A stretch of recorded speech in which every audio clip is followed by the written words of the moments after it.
All right, good afternoon. Thanks for being here. I had one heck of a lunch down at Sons in Norway. So if you get a chance, get down there and support those guys. Really, really good deal. Just want to start off by just kind of making an announcement or a reminder for everybody. Next Tuesday and Wednesday, October 14th and 15th, is our annual Giving Day. All fundraising this year will go to support the student athletes, through the Green and Gold Fund. Currently, we've got 26 challenges out there that once we hit a certain threshold, it'll unlock basically 134,000. A special thank you to Kind Energy Foundation, founded by Billy Turner, current NDSU or former NDSU football player who generously, pledged $40,000. And if we can get to the $200,000 mark, that gift will be unlocked. Every gift counts. We're trying to hit 225,000 this year. Obviously, with all the changes in college football, this directly has an impact to help us win right now, and that's really critical. I've really enjoyed all the time this summer spending with the Green and Gold Fund members, getting everybody transitioned to that. So please support that if you get a chance to. Obviously, we played a good football game. Reflecting on Illinois State. The one thing that just after watching the tape twice, you watch it on the plane to get your cut-ups ready for the next day. I've been through that. That was a physical football game, really well played. The blocking and the block destruction on both sides, the tackling for us, at times wasn't as good as we needed to be, but just that was a physical football game. That was why we moved up to Division I football. There was some real good fundamentals and technique and sound football, that was played on the field. Offensively, probably our best game when you look at O-lineman finishing blocks and the connection we had up front. I really believe that. We gave up the one sack right before half that I was a little disappointed in, but Barika and DJ both found, 8 and 9 yard runs because of our finish up front and them finding the right spots to insert themselves. So that was something we were really pleased with. I thought, basically, we came in here, you can't yell and scream about playing tough, clean football and then not judge it, right? I thought we were really clean. We had 3 penalties. One was a kicking issue where we kicked the ball out of bounds, but we had a procedural thing where Cole was trying to get us into a better situation. We didn't get it off. And then we had a holding call. But to be penalized only 3 times against competition like that is, something to hang your hat on. Defensively, I just thought we were bleeding, in the first half, and we just couldn't stop.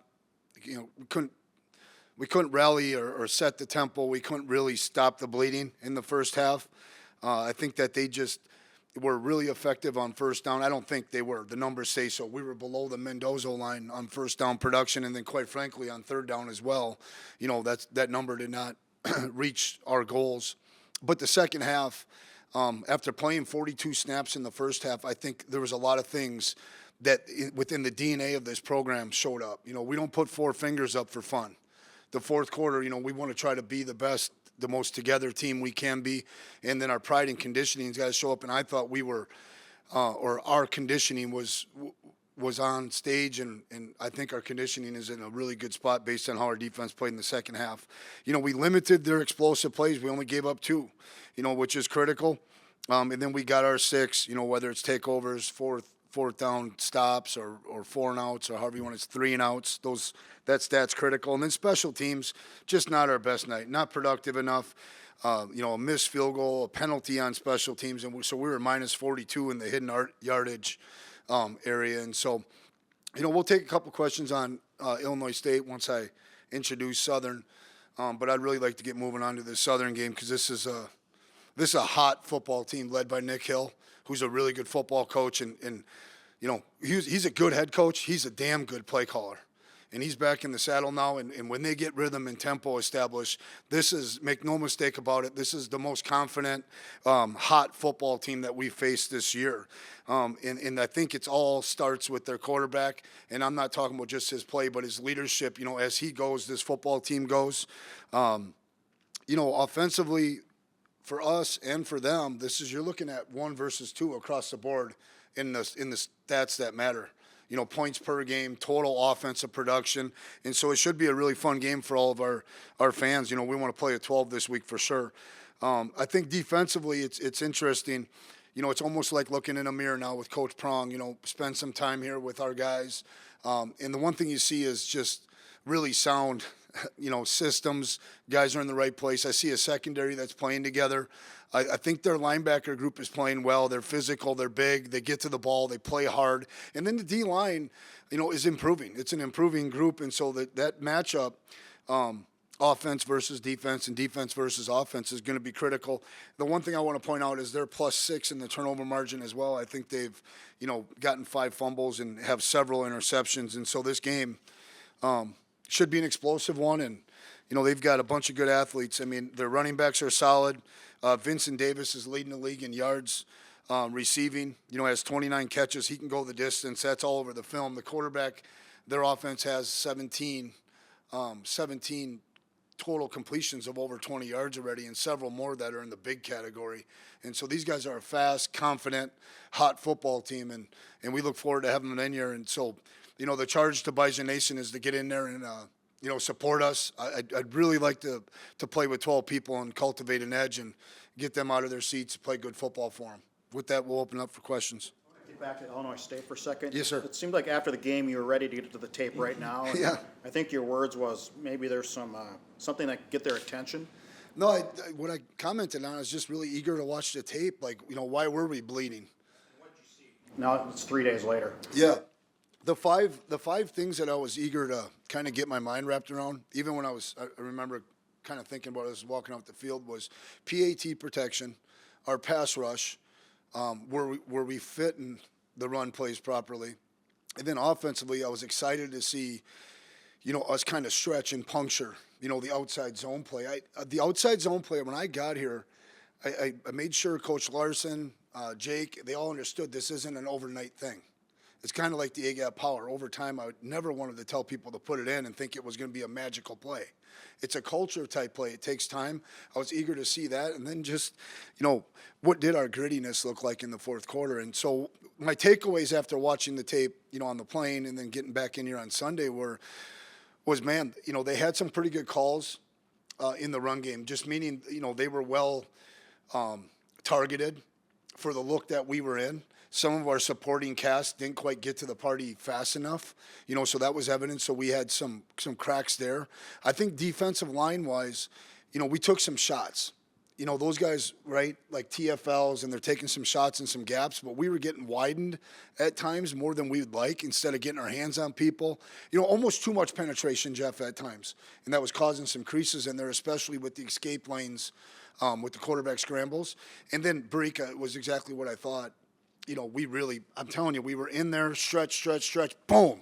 A little bit like the 96 Denver Broncos when everybody was talking about it being a cutback play. Well, the play was cutting back outside the aim point. It's no longer a cutback play.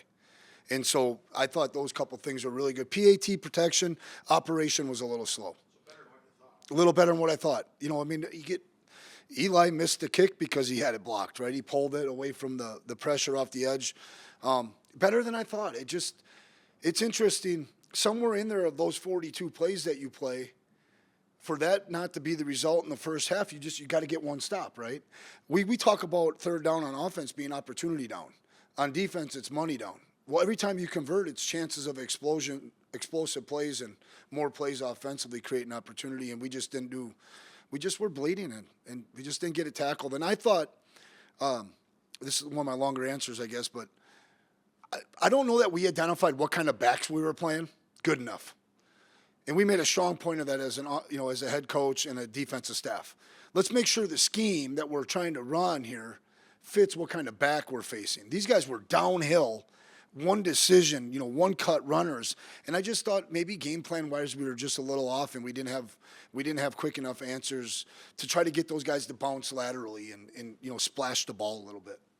Coach, you guys are getting ready for a team that ran for over 400 yards, rushing, with multiple people, taking the rock. What do you want to see out of your front seven in terms of, getting ready for an offense like that? I could come up and give you an answer and I can make enough things up. I've been really focused on the quarterback. I've been really focused on our side of the offensive side of the ball a little bit here. This afternoon, I'm going to study the backs a little bit more, but it's getting knocked back. It's, supporting players showing up where they're supposed to be, and then our tackling in space, right? Like there was 2 or 3 of those situations where the play should have been down for 4 or 5, and it goes for 8, 9, 10, sometimes 13. That's the issue. And so just maybe being a little bit more conscious of what is my responsibility within this call. Okay, what is my play to make? When can I take a shot and take a chance? And then when I get opportunities to make plays, we got to make them. You've talked about this before this season, but I mean, I think you can make the argument that Barica is as featured as any back of the last 10, 12 years. I mean, as far as the guy behind him, from a carries perspective, from a production perspective, whatever. What are your thoughts on how he has embraced this challenge of kind of being the guy at a school where often it's a bunch of guys, and this year he kind of is the guy? Yeah, I think that's a little bit twofold. His carries would be much higher if he played in a second half, in the first few games, right? Like, I'm looking at the conference stats for the first time today. I mean, really looking at them, and I don't care about them that much from an individual standpoint. What we care about is winning and losing, but it's a little bit. Barica's having a great year. I mean, he's 84 yards per game, but his carries don't represent some of the other backs in the league because of the duration he's played. I think he's embracing it really well. Him and Coach O'Jury had a great conversation last week. I don't think Barica would mind. Me and him were just down here outside when special teams was going on, and we kind of, had a conversation of kind of what does it take to be an elite guy, maybe to get a few more looks, that kind of thing. I said, well, you got to make a special run, and I don't know. He made a special run. It broke a tackle, broke another tackle, scored a touchdown. That's what great backs do. So I think he's embracing, that he still wants to compete and improve and be better. And that's a good sign for what is our bell cow right now. And I have been pleased with DJ. The rest of the group is ready, but we're kind of executing the plan that, I had talked about when I first got here. So it's been good, and I think he's doing a good job with leadership. You have a comment on the Valley quarterbacks as a whole? I mean, going into the season, I wasn't sure, but DJ has been one of the best in the league or in the country. Yeah. So is Cole. Rittenhouse was better last week. Yeah, and the kid up north is playing really good. Really good coaching in our league. Really good coaching with good systems, sound concepts, sound systems. I think that matters, right? And then if they've been in a system, DJ's been there for a while now. He just got hurt last year. The one thing about DJ I want to point out is what a great kid. When we were down at media days, he was at the volunteer session, 3-4 hours of packing boxes of food and stuff. And myself and Bryce were working right across from him. Sweating just like the rest of us, really digging in, high-fiving guys, trying to inspire the group to be better. Had a fun relationship with his coach. That was easy to see that there was a respect level there. Just really neat kid. He's a really good player. He plays in rhythm. We got to get his timing broke, whether it's with the rush or we got to disrupt the timing of the receiver somehow, and that's a conflict. Big time, because they've got a lot of speed. I mentioned number 2, Vincent, but number 9, number 13 can hurt you out there at receiver. There's some really good quarterback play being had right now, but if you look at like our situation in South Dakota State's situation, how your hat's got to go off to those 2 kids for hanging in there. Jerry Kaminsky up at UND, which I'll comment on Jerry because I know his father so well, and I recruited him hard. But Jerry, he could have easily put his hands up and said, I'm out of here. I'm not a loyal guy. But that's not who he is. So all the guys we're talking about have kind of stayed the course. Now, I don't know exactly the years and the numbers behind that, but that's the way it sure feels to me. You mentioned the pass rush briefly there.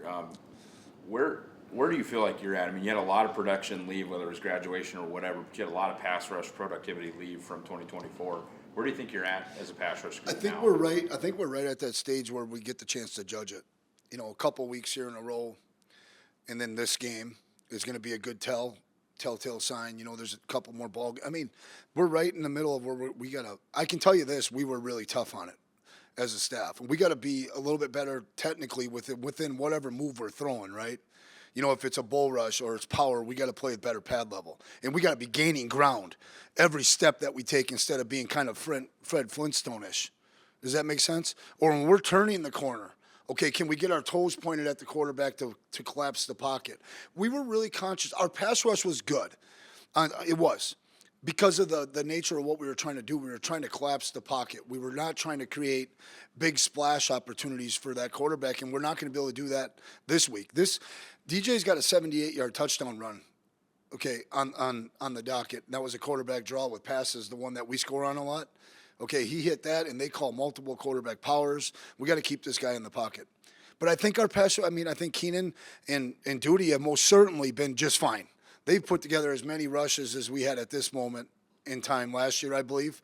I don't think we've seen as many RPO teams, so that excuse can't be there like it was the truth last year. I think in our first 4 or 5 outings, there were a lot of RPOs. I think we got to get a little bit more out of our guys up front. And then I think from a pressure standpoint, when we're blitzing, we have forced the ball to come out quickly and or gotten home.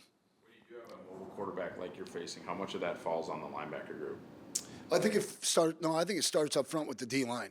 You know, like if you're going to take a shot, right, and try to run a speed rush as a 3 technique and you get bounced out 18, 20 inches, more than you'd like, that's a problem in there for the linebackers now, because now they're not playing in a phone booth. They're playing in wide open space. I haven't really got to the details of, is he a spy-worthy guy, or are we going to play mostly zone so we have zone eyes on him? The issue the conflict they have that they create is these receivers can hurt you, and they're not just an RPO screen team. These guys are pushing the ball. In fact, I give Coach Hill a lot of credit. When they get rolling, there's several 2nd and 1s, 2nd and 3s where they're pushing the ball downfield on sail routes to the outcuts. They're pushing 4 verticals the way they do it. They're throwing the ball to the perimeter. And so that's going to be a key element in this game is keeping DJ, keeping his rushing yards and his scramble opportunities low. Only punted 9 times this year, and just once in the last 2 games, and 0 last week. Are you worried about your punter getting rusty or his leg atrophy or anything? Or? No, because we punt in practice and all. But game reps are important, right? And there's going to be a moment we need him to punt a great gold zone punt or a sky punt, how we call it. There's going to be a moment where we're a little bit backed up. Ironically, I watched the replay of a 2012 game last night. It was Georgia Southern. Don't ask me why, but I did with a friend. And Ben LeCompte had a 59-yard punt in that game that was absolutely critical, that we downed because it made them go the long, hard way. And, we had the roughing, and Coach Bull got all over me. But, no, I'm not worried about it yet.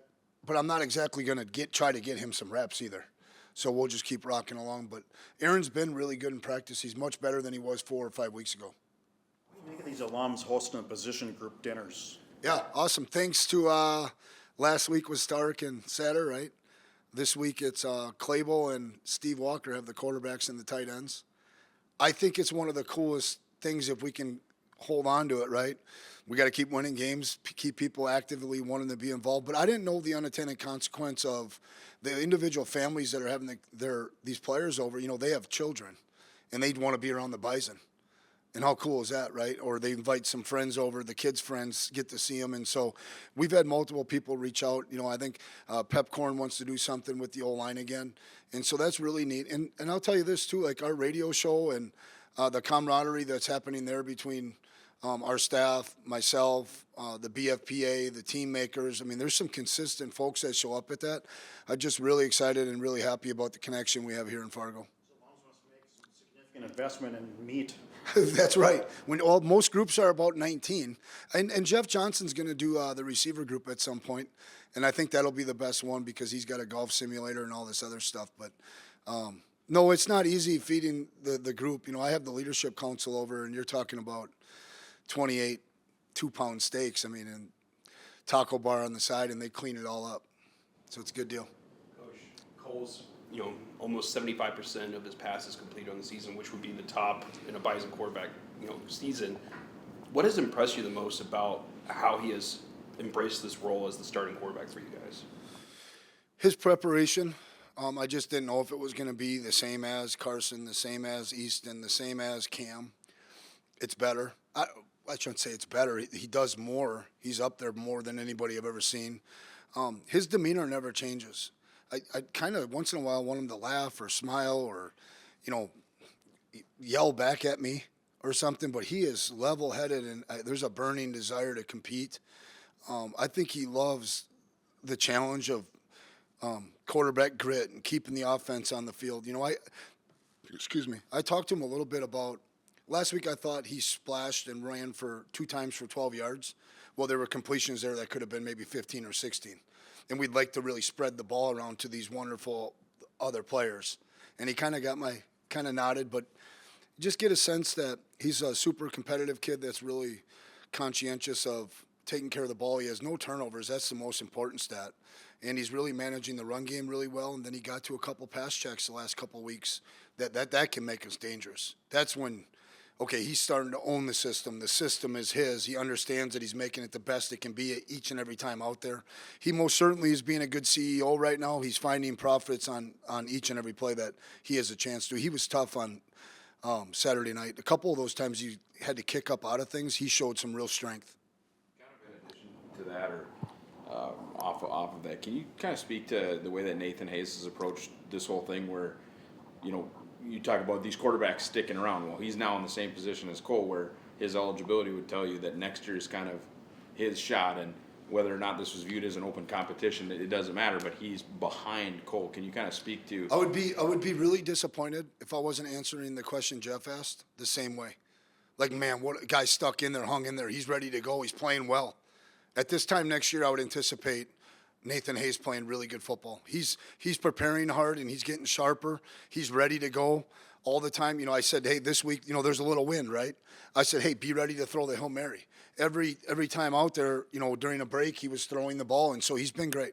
You know, he's been good with his opportunities, and he's practicing, and him and Cole seem to have a really good relationship. That's a lot more important than people think, even at the NFL level. That relationship between the backup and the starter is critical because they're in there 10, 15, 20 hours a week together on their own with the other younger quarterbacks.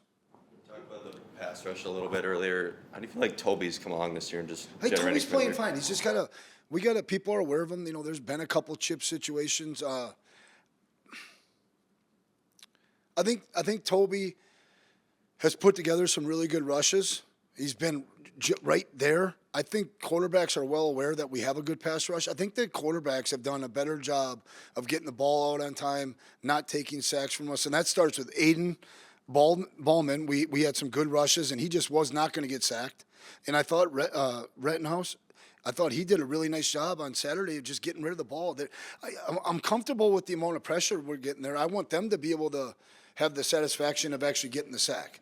So we've emphasized that, and I think we're going to have a good week this week. What do you take away from the experience of going against Sopkowitz last week, leading into this week with another good receiver? Different guys. Number two, they're going to motion around a lot, behind the quarterback. They're going to throw him swing passes. There's some screens in there. Then he's running diagonals. I did the completion chart. He had 15 balls caught on 15 different routes, or things, right? There's some option routes in there, some choice things. I think, the kid from Illinois State is much more of a Z or an X, an outside receiver. I know he moved him in there from time to time. They did, get him some more slant-type ball opportunities. But I just think different because of the best players that we're facing here, that we're talking about. Size and movement skills are a little bit different. Number 9 and number 13 are more similar to him. Speaking of Cole, there was a play on Saturday. I think it was in the fourth quarter. It was a 3rd and long. I think it was a 0 blitz, and you said after the game that Cole checked on it and hit Jackson. Yep. Went for like 50 yards. Just how's a kid prepared? That was something I assume he's never seen before in a game or that situation. So I mean, he commented on it. He recognized off 0 pressure. You know what I mean? So it's not like exactly you want to throw the ball downfield because they're playing a little bit softer, sticks, stick-oriented things. So you want in-breakers or quick out-breakers. And that with Coach Brashaner, myself, having some discussions over the course of the start of the season or the first half of the season, I've been asking Joe to keep pushing the envelope on, opening up his imagination. If we call this and this happens, what are you going to go to? And Dan's done a really good job of cultivating those opportunities against our defense as well, like kind of calling a really bad play on purpose into cover 2, a man beater. And then Cole's got to get us into something different. And so he's doing a good job with it. The series before, when we got the delay, we had to have a conversation with him. Keep it simple. Get to your stuff that you're comfortable with and let it ride. And I think he just translated that information, and I felt him, he felt pretty good about that. It's a play that they practiced. Cam went to that a lot. It's not necessarily something that Cole's done a whole lot of. So it was pretty impressive that he went to the deep into his pocket. What can you say about Jack Giuliano being in his 7th year of football, and what made you guys want to take a chance on him? Well, I appreciate you asking about that because I'm not sure that he's not, you know, right up there with those top 2 guys. I think he's put together some good rushes. He plays really hard. I kind of like, you know, he's not a dirty player or anything like that, but he finishes everything really physical. You know, he tries to get after people. He has a little bit of an edge about himself. It was great to meet his father last week at the game. The reason we took a shot was we had 2 medical guys not come back, and Men's and Hunter Zenzen, who, you know, are doing wonderful things out there in our community, but they weren't going to come back. And so we had to start piecing some options together. And it just so happened that Jack was like, I'm looking for any opportunity. I'm not interested in money or worried about that part of it. And so when he kind of raised his hand, and then, you know, we obviously had to do the whole waiver process or get his situation cleared through Colleen. And when that became a goal, we thought we had just a really good run-stopping player and maybe a guy that could pass rush from inside. He's continued to develop in our program, and he takes advantage of his strengths, and he's well aware of his weaknesses. That's probably what I like about him best.